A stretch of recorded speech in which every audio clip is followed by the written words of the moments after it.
설교를 시작하면서 먼저 이 땅에 오신 성자, 이 땅에 오신 성자 하나님을 환영하고요. 또 그 아들을 보내신 성부 하나님께 감사와 또 우리를 도우시는 성령 하나님께 영광과 찬송과 존귀의 박수를 드리면 좋겠습니다. 하나님 감사합니다.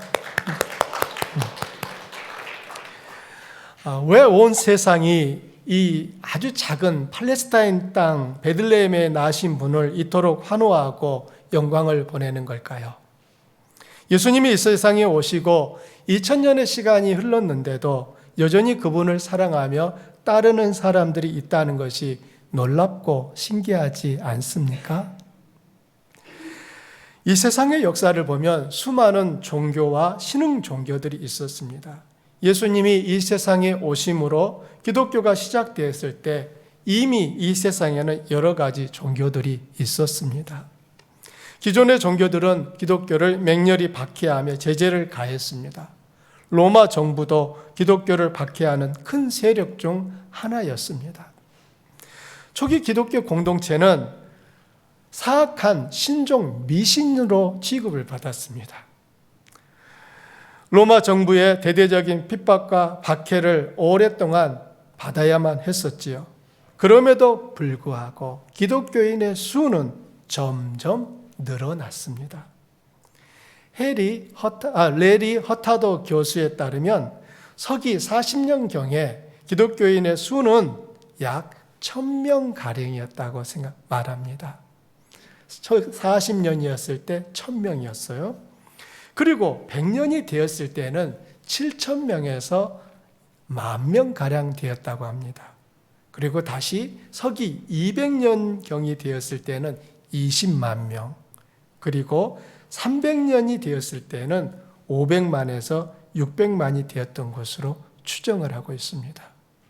현재는요, 우리 대한민국만 하더라도 한때 기독교 인구는 800만 명이었습니다. 2000년 전에 시작된 이 아주 별 볼 일 없어 보이는 이 적은 수의 예수 그리스도를 따르는 무리들이 2000년의 시간이 흐르는 동안 전 세계 구석구석에 흩어져서 하나님을 예배하고 있습니다. 앞서 우리가 화면에서 보았던 것처럼 아프리카 땅에도 복음이 들어가서 예수 그리스도의 이름 앞에 무릎 꿇는 믿음의 형제 자매들이 있다라고 하는 사실이 놀랍지 않습니까? 더 놀라운 사실은 사실 우리 자신들이에요. 여러분, 우리는 어떻게 예수님을 알게 되었습니까? 대한민국 과거 조선이라고 불려지던 그 땅에서 태어났던 우리들이 어떻게 예수 그리스도를 알게 되었을까요? 먼저 복음을 받았던 수많은 이 증인들이 그 복음을 다음 세대를 위하여 또 뿌리고 뿌리는 이 반복된 순교의 역사 앞에서 그리스도의 복음은 찬란한 꽃을 피울 수 있었던 것입니다. 초기 기독교 공동체는 어디에 모였을까요? 우리처럼 이와 같은 예배당이 있었을까요? 아닙니다. 그들은 우리처럼 이렇게 드러나게 예배하지 못했습니다. 그들은 몰래 예배했습니다. 주로 모인 곳은 가정집이었습니다. 그 당시 공동체의 수가 서기 100년경에는 약 100여 곳에서 모임이 진행되었고요. 200년경에는 200곳에서 400곳에 이르는 지역에서 모여 예배를 드렸다고 합니다. 3세기 초 기독교 공동체의 지도자 중 한 사람인 터툴리안에 따르면 모든 도시에 대다수를 차지할 만큼 기독교 신자들이 많았다고 주장합니다. 어느 정도 수사적 과정이 있다 하더라도 기독교가 놀라울 만큼 성장했고 박해와 핍박을 받으면서도 꾸준히 증가했다는 것을 알 수 있습니다. 예수님은 로마의 빌라도 총독과 유대교의 성전 당국에 의해 사형을 당했습니다. 아주 잔혹한 십자가형을 당했죠. 1세기경 로마의 역사가 수에토니우스는 네로 황제의 통치를 다룬 글에서 기독교인들을 가리켜 사악한 신종 미신에 빠진 무리라고 말을 합니다. 그리고 그들은 당연한 처벌을 받아야 한다라고 주장을 하고 있습니다. 2세기 초 플리니우스 총독이 트라이아누스 로마 황제에게 보낸 편지에도 그가 기독교인들을 어떻게 다루었는지에 대해 보고하는 내용이 나옵니다. 플리니우스 총독은 정보를 캐내기 위해 기독교인들을 고문하고 기소당한 자들에게는 회심할 것을 강요했고 이에 응하지 않는 사람들은 사형을 집행했다라고 말하고 있습니다. 그런데 플리니우스의 보고서에 보게 되면 그가 이런 말을 황제에게 합니다. 기독교인들로부터 어떤 범죄 혐의를 입증할 만한 증거도 찾지 못했습니다. 라고 솔직히 고백을 하는 거예요. 그런데도 플리니우스는 신앙을 포기하지 않는다는 이유만으로 기독교인들에게 사형을 선고했던 것입니다. 우리 신앙의 수많은 선배들은 범죄를 저지르지 않았음에도 불구하고 기독교인이었기 때문에 범죄자로 낙인이 찍혀 고문과 핍박과 사형을 당했던 것입니다.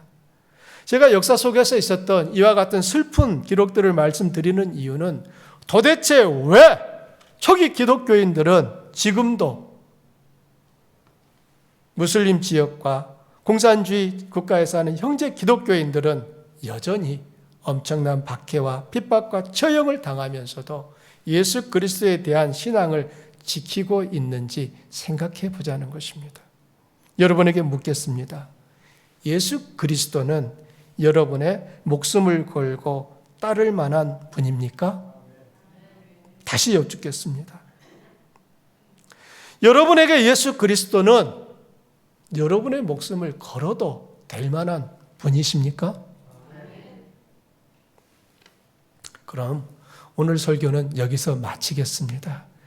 그리고 다음 주에 못다한 설교는 계속 이어서 진행하도록 하겠습니다. 오늘 우리에게 가장 중요한 것은 하나님의 아들 예수 그리스도가 이 땅에 오셨습니다. 그리고 그분의 오심을 보고 목격했던 증인들이 시대를 거스르면서 그들이 박해와 죽음을 당하면서도 그리스도에 대한 소식을 붙잡았고 전해주었기 때문에 우리에게까지 전해졌다는 것이 오늘 우리들이 함께 생각해 볼 부분입니다. 다음 주에 못다한 부분은 이어서 말씀드리겠습니다. 기도하겠습니다. 하나님, 우리에게 아들을 보내주심에 감사를 드립니다. 말로 다할 수 없는 하나님의 그 큰 사랑을 우리들이 입었사오니 우리 역시 예수 그리스도를 따르는데 우리의 목숨을 걸게 하여 주옵소서. 어떤 육신의 편안함 때문에 안락함 때문에 예수님을 따르는 그 믿음을 저버리지 아니하게 하시고 수많은 믿음의 증인들처럼 우리들 역시 성탄의 증인이 되어 주님 오실 그 날을 준비하는 삶을 살게 하여 주옵소서. 우리와 함께 하시는 주님을 찬양하며 예수 그리스도의 이름 받들어 감사하며 기도합니다. 아멘.